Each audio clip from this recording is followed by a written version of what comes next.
Yan mga idol, for today's video, gagawa tayo ng reaction video ng isang sikat na vlogger din. Vlogger din to siya, at saka sikat na influencer.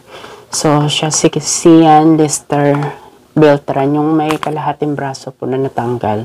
So, nagkasakit siya sa cancer. So, napapalita nga po na patay na siya. So, panoorin natin yung kwento na napanood ko rin sa vlogger din. So, ito.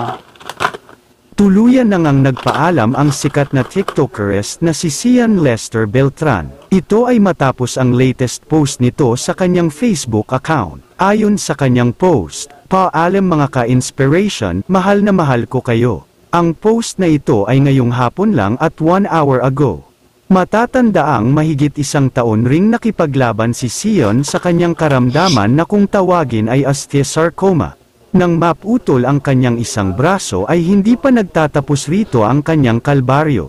Dahil may nakitang nodules o maliit na bukol sa kanyang lungs at di nagtagal ay kumalat ito hanggang sa lumala.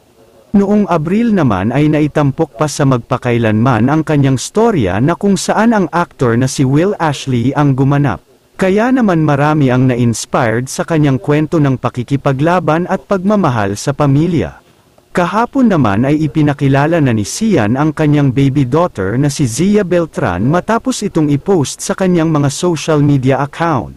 Marami rin ang natuwa dahil sa napaka-cute ng anak ni Sian at marami rin ang nagulat dahil ngayon lang nakita ito ng kanyang mga followers. Sa murang edad ay pinilit niyang makipaglaban upang mabuhay para sa kanyang pamilya ngunit hindi na kinaya ng kanyang katawan. Sa ngayon, wala pang pahayag ang kanyang ina kaugnay sa pagpanaw ng kanyang anak at sa detalye kung saan ibuburol ang mga labi ni Sian. Kaya naman bumuhos ang emosyon ng mga taga-suporta ng social media influencer.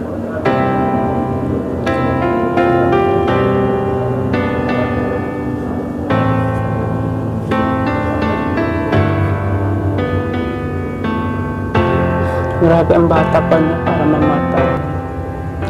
Pero mahigit 1 taon din yung pakikipaglaban niya sa cancer na yan. So nakakalungkot man. So hindi talaga natin masabi yung buhay kung hanggang kailan na lang ba talaga tayo. So pasalamat po tayo kapag gigising tayo ng umaga na buhay pa tayo kasi pakaswerte pa rin natin, di ba? Kasi yung iba dyan hindi maabot ng matagal yung buhay nila kagaya niyan. So nagkasakit siya. Nakakalungkot na. So nagsimula pala yung sakit niya sa pagbabarbell. So idol ko kasi ito. So lagi ko siyang pinapanood din. Nakapalo din ako sa TikTok niya. So lahat ng video niya is nakasubaybay din ako. So idol ko rin siya mula nung hindi pa putol yung kamay niya.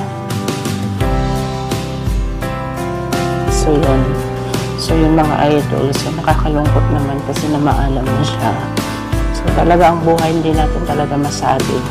So pasalamatan lang tayo sa umaga kapag gigising tayo na yun. So yun, inaalam pa kung update na lang natin ulit kung saan siya ibuburol. So ganun lang muna. So nakakalungkot man sa mga nakakakilala sa kanya. So yun talaga. So hanggang dito na lang tayo mga idol. Bye. Salamat sa panonood pala. So ayun, kung gusto niyo pala magpa-shoutout, mag-comment lang kayo dyan. I-shoutout natin kayo sa susunod nating video. Bye.